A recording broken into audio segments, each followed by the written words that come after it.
Hello students of class 9th. Good morning. We have learned in chapter 5 the fundamental unit of life about cell. तो हमने ये पढ़ा था कि fundamental unit of life कौन है, तो सेल ही है, क्योंकि सेल का जो डेफिनेशन होता है उसमें क्या बताया था आपको कि इसके जो स्ट्रक्चर हैं और फंक्शन हैं दोनों ही ये क्या कहलाते हैं, मिलकर के फंडामेंटल यूनिट ऑफ लाइफ। अब हम इसके साथ में पढ़े थे यूनिसेलुलर मल्टी सेलुलर सेल होते हैं। इसके अलावा जो सेल है प्रोकैरियोटिक और यूकैरियोटिक दो टाइप के पाए जाते हैं, इसके बारे में पढ़ा था हमने। फिर सेल जो है इसकी खोज किसने की थी, इसके अलावा जो सेल के अंदर न्यूक्लियस है इसकी खोज किसने की थी, और जो प्रोटोप्लाज्म है इसकी खोज किसने की थी, ये सब चीज़ हमने पढ़ा था। अब आज जो है हम पढ़ेंगे कि जो सेल होता है इसके अंदर हम देखेंगे कि ये तीन चीज़ें मुख्य रूप से पाई जाती है, जिसमें पहला पार्ट आउटर पार्ट जो है वो प्लाज्मा मेम्ब्रेन। तो इसका डेफिनेशन क्या बन जाएगा, the outer covering of cell is called plasma membrane और सेल मेम्ब्रेन। अब देखिए कि जो प्रोटोप्लाज्म है ये कहाँ पाया जा रहा है, तो सेल के अंदर, और इसका स्ट्रक्चर आप यदि देखते हैं तो जेली लाइक स्ट्रक्चर होता है। तो हम ये कह सकते हैं inner side of cell a jelly like structure is called protoplasm. और जब हम इसके सेंटर में देखते हैं तो सेंटर में या तो स्फेरिकल शेप या फिर ओवल शेप में आपको एक डॉट लाइक स्ट्रक्चर दिखता है जिसको न्यूक्लियस कहा जाता है। तो पहला हमारा आज का टॉपिक है प्लाज्मा मेम्ब्रेन। जो प्लाज्मा मेम्ब्रेन है या सेल मेम्ब्रेन है, तो इसमें हम देखते हैं कि जो सेल है इसके अंदर जो प्रोटोप्लाज्म के पार्ट होते हैं ये बाहर भी दूसरे सेल में भी पाए जाते हैं। इसका मतलब क्या है कि इसके अंदर जो लिक्विड पार्ट में वाटर के मॉलिक्यूल्स हैं या गैस के मॉलिक्यूल्स हैं, ये क्या करेंगे, इस सेल मेम्ब्रेन के द्वारा आउट की तरफ या फिर दूसरे सेल से इस सेल के इन की तरफ, तो इनसाइड एंड आउटसाइड इसका ट्रांसफर होना यानी एक्सचेंज होना, ये क्या कहलाता है, डिफ्यूजन। डिफ्यूजन जो होता है इसमें हम देखेंगे कि जो हायर कंसंट्रेशन ऑफ वाटर होगा उस रीजन से लोअर कंसंट्रेशन ऑफ वाटर की तरफ जो वाटर मॉलिक्यूल्स है ये चलते हैं, और इसी को डिफ्यूजन कहा जाता है। हम देखते हैं कि जो सेल है उसके अंदर जो प्रोसेस होगा डिफ्यूजन का, तो डिफ्यूजन के कारण ही इसमें आप देखते हैं कि एक सेल से दूसरे सेल में पानी जो है पहुंचता है, इसको ही ऑस्मोसिस कहा जाता है। अब क्वेश्चन आता है कि यदि मान लीजिए हमने एनिमल सेल लिया और इसको शुगर के सॉल्यूशन या सॉल्ट के सॉल्यूशन जो कि पानी में हमने घोल रखा है उसमें यदि रखें एनिमल सेल को, तो क्या देगा, तो क्या इसमें तीन चीजें बन सकती है। ये तीन चीजें हैं, पहला, दूसरा और तीसरा। इसका सबसे पहला पार्ट जो है उसमें क्या होगा, हाइपोटोनिक सॉल्यूशन बनता है। तो हाइपोटोनिक सॉल्यूशन जो होगा वो उसमें आप देखेंगे कि जो आउटसाइड है सेल का, आउटसाइड में इधर पानी की मात्रा बहुत ज्यादा होती है, तो हायर कंसंट्रेशन ऑफ वाटर। वैसे आप जानते हैं कंसंट्रेशन का मतलब है अधिकता होना, लेकिन जब पानी की मात्रा अधिक हो जाती है तो उस सॉल्यूशन को डाइल्यूट कहा जाता है। तो यहां पर हम देखते हैं जो आउटसाइड वाटर है ये बहुत ही डाइल्यूट होगा। अब जैसे ही आउटसाइड पानी की मात्रा ज्यादा होगी तो डिफ्यूजन क्या कहता है कि हायर कंसंट्रेशन से लोअर कंसंट्रेशन में वाटर मॉलिक्यूल्स या फिर गैसेस आएंगे। तो इसका अर्थ ये हो गया कि जो बाहर पानी है वो सेल के अंदर आएगा। अब आप जानते हैं कि सेल के अंदर जैसे ये पानी आएगा तो सेल का जो साइज है ये क्या होगा, बड़ा हो जाएगा, तो स्वेल अप यानी स्वेलिंग आ जाएगी। तो इसका एग्जाम्पल जैसे हम देखते हैं कि घर में आपने देखा होगा खीर बनाते हैं उसमें किशमिश डालते हैं, लेकिन जो किशमिश है ये क्या होता है, सूखा हुआ रहता है, लेकिन जब खीर बनाने के बाद उसको हम देखते हैं तो वो क्या होता है, अंगूर की तरह फूल जाता है। इसका मतलब क्या हुआ कि जो हाइपोटोनिक सॉल्यूशन है सॉल्ट या शुगर का, तो खीर में हम चीनी डालते हैं इसलिए शुगर सॉल्यूशन है। तो शुगर सॉल्यूशन जो है उसमें आप देखेंगे सेल के बाहर की तरफ जो पानी है ये बहुत ही डाइल्यूट है और उसी पानी को किशमिश ने क्या किया, एब्जॉर्ब कर लिया और इसके कारण स्वेलिंग आ गई। दूसरा प्रोसेस होता है आइसोटोनिक सॉल्यूशन। जो आइसोटोनिक, आइसो मीन्स क्या होता है, इक्वल, समान। तो यहां पर सेल के बाहर और अंदर दोनों तरफ पानी की मात्रा इक्वल है। यदि पानी की मात्रा इक्वल होगी इसका मतलब क्या होगा, ना तो पानी बाहर जाएगा ना ही बाहर वाला पानी अंदर आएगा। तो इसका मतलब no change of cell size, जो सेल की साइज है उसमें कोई चेंज नहीं होगी। अब तीसरा आता है हाइपरटोनिक सॉल्यूशन। इसमें हाइपो में क्या था, आउटसाइड पानी की मात्रा ज्यादा थी, लेकिन हाइपर में क्या होगा, इनसाइड जो पानी की मात्रा है वो ज्यादा रहेगी। तो इनर साइड वाटर जो है वेली डाइल्यूट होगा। और अब हम देखते हैं कि जैसे अकॉर्डिंग टू डिफ्यूजन क्या कहता है कि जहां से हायर है उधर से ट्रांसफर होकर के लोअर कंसंट्रेशन में वाटर मॉलिक्यूल्स या गैस जाएंगे।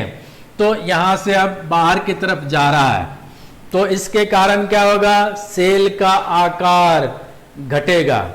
तो इसका अंदर श्रिंकेज, सिकुड़न आएगी, सेल जो है सिकुड़ जाएगा। तो इसके 3 प्रोसेस हैं जो कि ऑस्मोसिस के हैं। अब इसके अलावा हम देखते हैं कि जो यूनिसेलुलर हैं, एग्जाम्पल में हम देखते हैं कि जो यूनिसेलुलर फ्रेश वाटर, जैसे नदी तालाब का पानी फ्रेश वाटर कहलाता है, जबकि समुद्र का पानी जो है ये क्या कहलाएगा, सॉल्टी वाटर। अब जैसे यूनिसेलुलर जितने भी हैं जो कि फ्रेश वाटर में रहते हैं, तो ये सब जो है अपने सेल्स के अंदर पानी को जो एब्जॉर्ब करते हैं वो किसके थ्रू, ऑस्मोसिस के थ्रू ही करते हैं। इसी तरह से जो प्लांट है, प्लांट जो है इसमें जैसे हम पानी डालते हैं जड़ों के अंदर, लेकिन लीव्स तक जो पानी पहुंचेगा ये भी क्या है, ऑस्मोसिस के द्वारा ही होता है।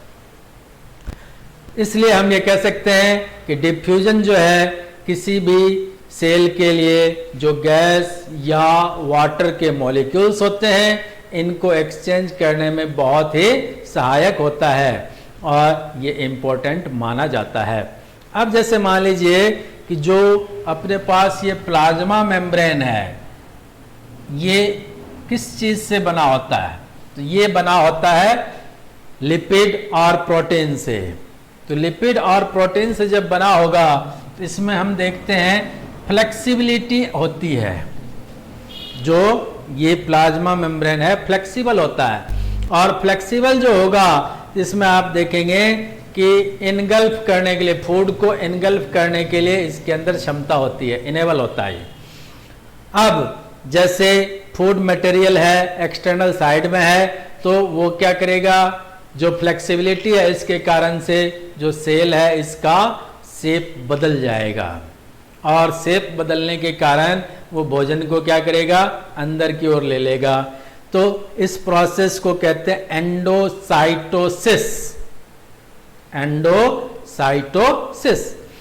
अब जो अमीबा होता है, तो अमीबा जो होता है ऐसे जनरल इसी शेप में रहेगा, लेकिन जब इसके आसपास भोजन की अनुभव करता है ये, तो इसका मतलब क्या करेगा, फिंगर लाइक प्रोजेक्शन बना लेता है जिसको स्यूडोपोडिया कहा जाता है। और स्यूडोपोडिया के थ्रू ये क्या करेगा, जो भोजन है उसको कैप्चर कर लेता है और फूड वैक्यूल में डाल देता है। तो सिंगल सेल है, सिंगल सेल के अंदर एंडोसाइटोसिस के द्वारा यदि क्वेश्चन पूछा जाता है कि अमीबा में जो भोजन करने का सिस्टम होता है उसे क्या कहते हैं, तो आप क्या कहेंगे, एंडोसाइटोसिस। अब जो है हमारा सेल मेम्ब्रेन के बाद में आता है, जैसे मान लीजिए एनिमल सेल है तब तो सेल मेम्ब्रेन, और प्लांट सेल है तो भी सेल मेम्ब्रेन है। लेकिन प्लांट सेल जो होता है इसके अंदर एक चीज और पाया जाता है बाहर की तरफ, जिसको सेल वॉल कहते हैं।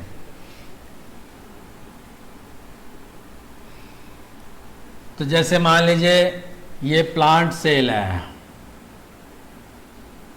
इसमें न्यूक्लियस साइड में पाया जाता है। इसका रीजन क्या है कि यहाँ पर वैक्यूल पाए जाते हैं। अब इसके बाहर की तरफ एक और लेयर चलता है, इसको सेल वॉल कहते हैं। ये रिजिड होता है। रिजिड का मतलब क्या हो गया? स्ट्रेंथ रखता है, ये पावर रखता है, यानी शक्ति होती है इसके अंदर, स्ट्रांग होगा।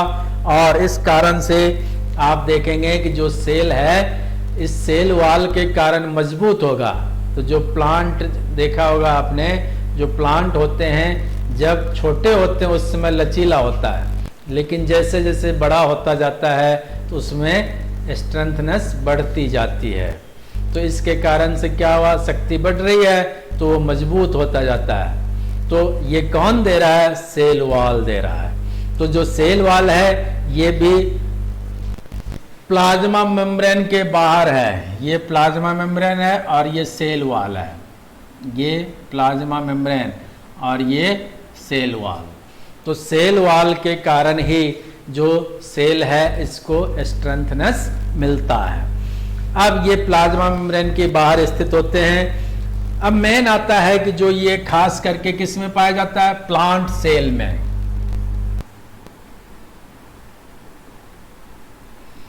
एनिमल सेल में सेल वॉल नहीं होता है, प्लांट सेल में सेल वॉल पाया जाता है। अब देखिए कि जो प्लांट सेल है उसमें सेल वॉल जो पाया जाएगा तो सेल वॉल किससे बना होगा? सेलुलोज से। तो सेलुलोज से ये बना होता है। ये सेलुलोज जो है एक कॉम्प्लेक्स सब्सटेंस होता है, जो कि आप जानते हैं ये क्या होंगे? प्रोवाइड करवाते हैं प्लांट को स्ट्रक्चरल स्ट्रेंथ। तो अभी आपको हमने बता दिया कि इसी सेल वॉल के कारण, यानी ये रिजिड होता है, ठोस होता है या कठोर होता है, इसके कारण से जो प्लांट है उसके अंदर जो पावर आता है यानी मजबूती आती है वो सेल वॉल के कारण ही आता है। अब हम देखते हैं कि जितने भी लिविंग प्लांट सेल है इनमें जो ऑस्मोसिस होता है तो उसमें आप क्या देखते हैं? पानी जो है ये लॉस करता है यानी बाहर निकालता है, और इसके कारण से ये सिकुड़ जाते हैं। सिकुड़ जाते हैं तो इसके कारण जो सेल वॉल के अंदर का पार्ट है उसमें क्या होता है? श्रिंकेज आती है यानी सिकुड़न आती है। और जो प्लाज्मा मेम्ब्रेन है यानी ये अंदर की तरफ ऐसे सिकुड़ जाएगा। तो इसको हम क्या कहेंगे? ऑस्मोसिस के कारण ऐसा हुआ है। अब देखिए कि इसी प्रोसेस को क्या नाम देवे हम? तो हम कहेंगे प्लाज्मोलाइसिस। जो प्लाज्मा मेम्ब्रेन था वो सिकुड़ गया, किसके कारण से? ऑस्मोसिस के कारण से। और इस कारण से जो ये अंदर वाला ये पार्ट है ये इतना सिकुड़ करके छोटा हो जाता है और इसी को प्लाज्मोलाइसिस कहा जाता है।